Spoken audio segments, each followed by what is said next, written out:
Okay, good evening. My name is Brendan Deanahan, Chief of Detectives for Chicago Police Department. Today we're here to announce charges against defendant Solomon Washington for an incident that happened on the CTA on the 24th of September at 2:42 a.m. in the morning. This video pretty much went viral, so most people have seen the incident. Individuals attacked on the train and hit with a bottle, left bleeding, and eventually taken to the hospital to be treated for his wounds. So I'm just going to kind of go over a little bit of the course of the investigation, and I kind of want to start off by thanking everybody involved. So Commander Joe Bird is here, who runs CTA, and Kevin Ryan from CTA Security. Everybody worked together on this incident in order to bring this offender to justice.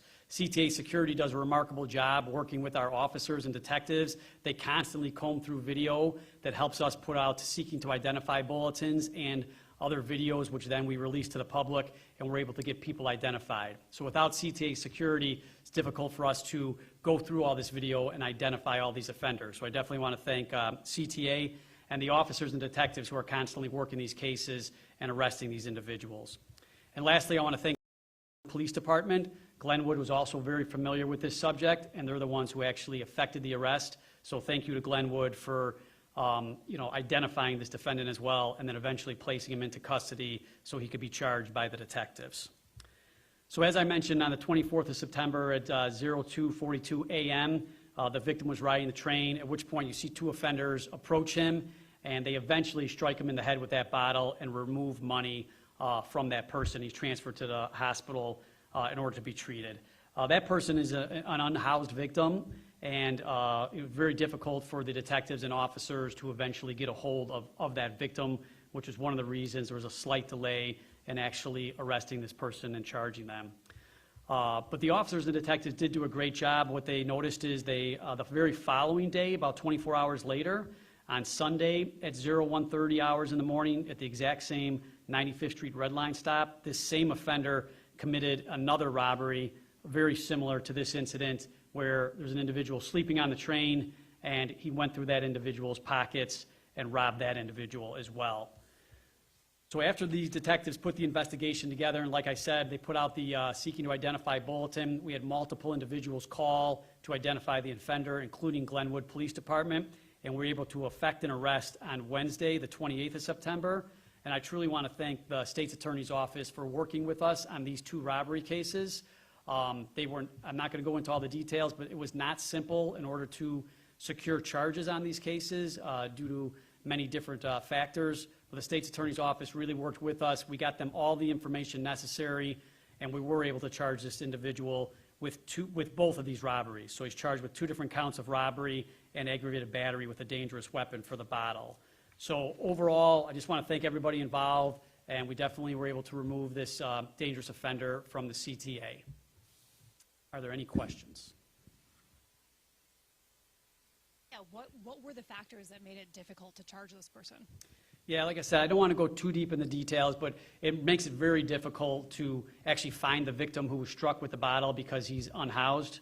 So when detectives are doing an investigation, obviously, normally the first thing the detective does is try to interview the victim. So that's one of the things that made it more difficult. And there was a couple other issues as well, but overall, I think it was a very good team effort, like I said, including the State's Attorney's Office, in order to work with us to secure those charges. You said the second victim was asleep. Was he also unhoused? Joe? No. No, not the second victim. We were able to, locate him pretty easily, and he cooperated with the investigation, which led to the charging as well for that second case.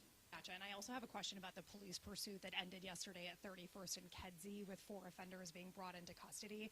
I'm just curious what the protocol is, especially in this case when the offenders were being chased by police and then eventually crashed into and killed an innocent woman.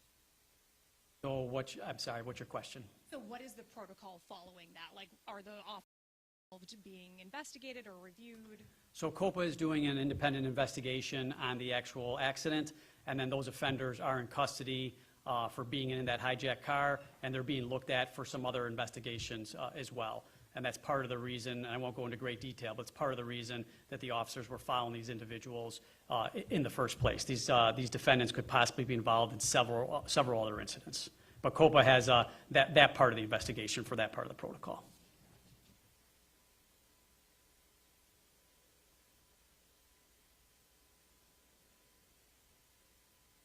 charge to the gentleman who was attacked?